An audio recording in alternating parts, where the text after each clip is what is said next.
আসসালামু আলাইকুম। তাবলিগের বয়ান হইতে পড়া হইতেছে ৫, আল্লাহকে যাতে না ভুলে যায় সেই জন্য এসেছিল নবীরা। এই আম্বিয়া আলাইহিস সালামের কাজ ছিল যাতে আমরা এই দয়ালু মালিকের সাথে মিলিত হই, সম্পর্ক করি, যার হাতে আসমান জমিনের যাবতীয় ভাণ্ডার। ভাই, দুনিয়াতে বড় কাকে বলে? যার কাছে অনেক বেশি সম্পদ আছে, বেশি জমিন আছে, জমিদারি আছে, যার আছে অনেক বড় ব্যবসা ক্ষমতা। কিন্তু আসলে সে বড় নয়, বরং তিনি বড় যিনি তাকে ওইসব জিনিস দান করে বড় করিয়াছেন। যিনি তাকে জমি, ব্যবসা, ক্ষমতা আর সম্পদ দিয়েছেন, তিনি মহা ক্ষমতাধর, প্রবল, পরাক্রান্ত। আল্লাহ সবচেয়ে বড়, আর এই যে তারই দেওয়া মানুষের বড়ত্ব, বড়াই আর প্রতাপ এত সামান্য সময়ের জন্য।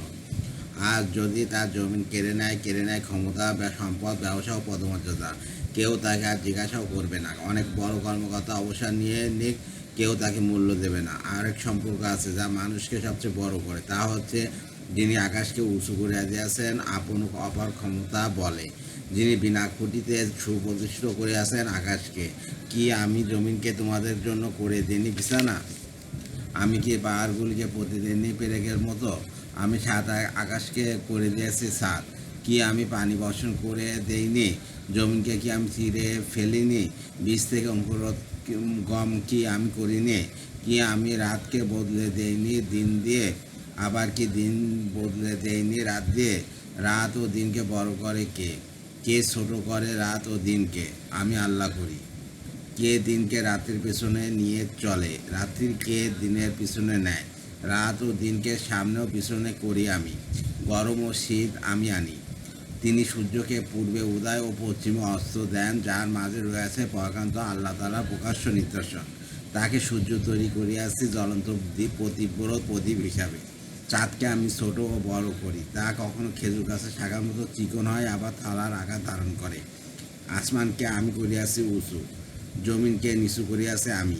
আমার পরাক্রমের দ্বারা সৃষ্টি বস্তু তৈরি হয়েছে, আমি ইচ্ছা করিয়াছি বলে। দেখো আমার তৈরি আকাশ ও জমিনের দিকে, দেখো দিন ও রাত্রির পরিবর্তন। রাত আসে আধারে আধার, সূর্য ওঠে আলোয় আলো, সূর্য অস্ত যায় ফের অন্ধকার, গাঢ় কালো অন্ধকার। সাগরের বুকে ছুটে চলেছে জাহাজ, কে তাকে পৌঁছায় দেয় তীরে? একমাত্র তিনি আল্লাহ, এক একা একাকী তিনি সমাধান করেন সকল সমস্যার। একা মহাসমুদ্রে এত বড় ক্ষমতা রইয়াছে যে তার একটা ঢেউ গোটা দুনিয়াকে নিবৃত করে দিতে পারে সমুদ্রের অতল তলায়। সেখানে সেই উত্তাল বিশাল পাহাড়ের মতো ঢেউগুলোর মাঝে একটা ছোট জাহাজ তো কিছুই নয়।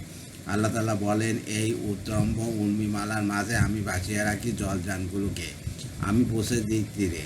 তারপর দেখো তোমরা বৃষ্টির দিকে, আকাশ ও কোমল ফোঁটায় যা নেমে আসে মাটির বুকে।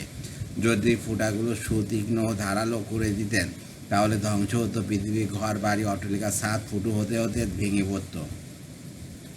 আল্লাহ রব্বুল আলামিন যিনি সমস্ত সৃষ্টির বস্তুর মালিক, তার মুঠোয় রয়েছে বিশ্বভবন। জমিন তার কবজা মুঠোর ভিতরে এবং আকাশগুলো তার মুঠোর ভেতর।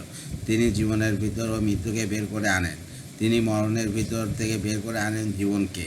তিনি মরুভূমিকে পরিণত করেন শস্য শ্যামল সবুজে, সাগরের পানিকে তৈরি করেন বাষ্পে। হাওয়াকে আদেশ দেন বাষ্পকে শূন্যে উঠাতে, সেখানে বাষ্পকে আদেশ দেন মেঘ হতে, মেঘকে হুকুম দেন বৃষ্টি হতে। ফেরেশতা তাকে খিঁচতে থাকে, ওই মেঘমালা থেকে নেমে আসে বৃষ্টি ফুটায় ফুটায় জমিনের দিকে। এই দিকে জমিনকে হুকুম দেন বুককে চিরে দেয়, জমিন চিরে দেয়।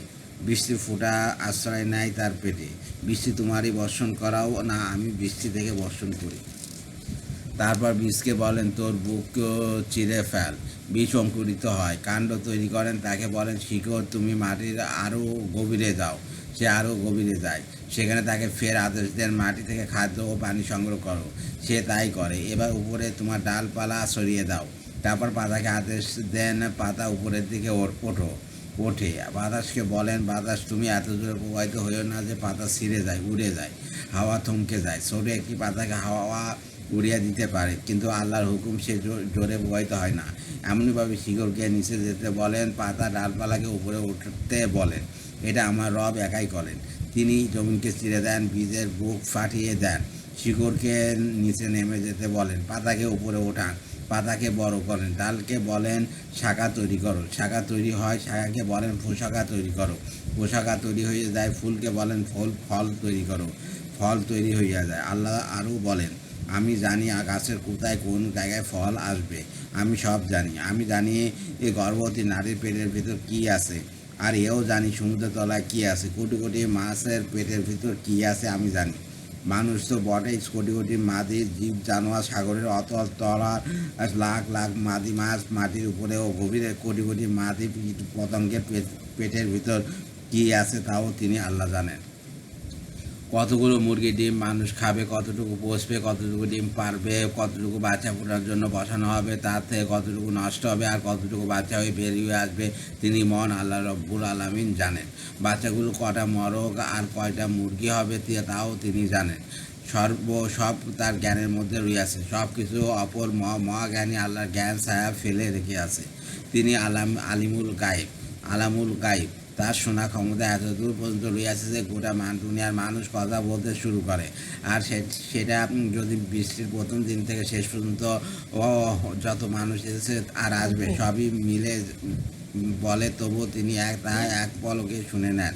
প্রত্যেকে আলাদা কথা, ভাব, ভঙ্গি, দাবি দাওয়া, চাওয়া পাওয়া সব তিনি শুনে নেন উভয়।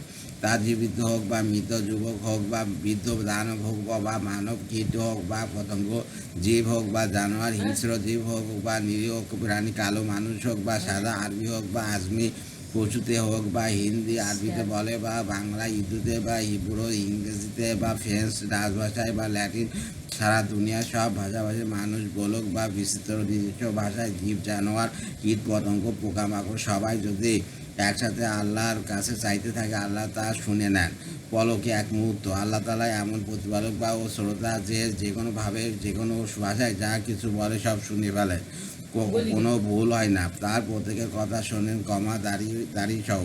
আর তোমাদের চাওয়া পাওয়া করে দেখাতে আমার কোনো অভাব পড়ে না। কোনো মানুষের কাছ থেকে বাঁচাতে চাও তো তার কাছে ধার চাও, সে তোমার বাড়ির রাস্তা ছেড়ে দিবে।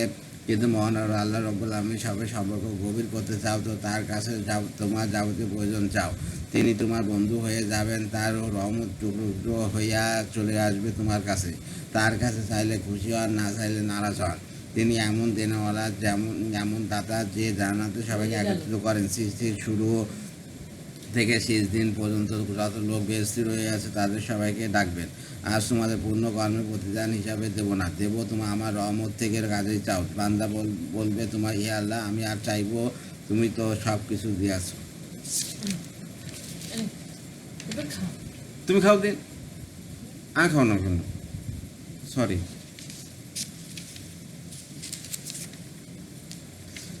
আল্লাহ হাফিজ।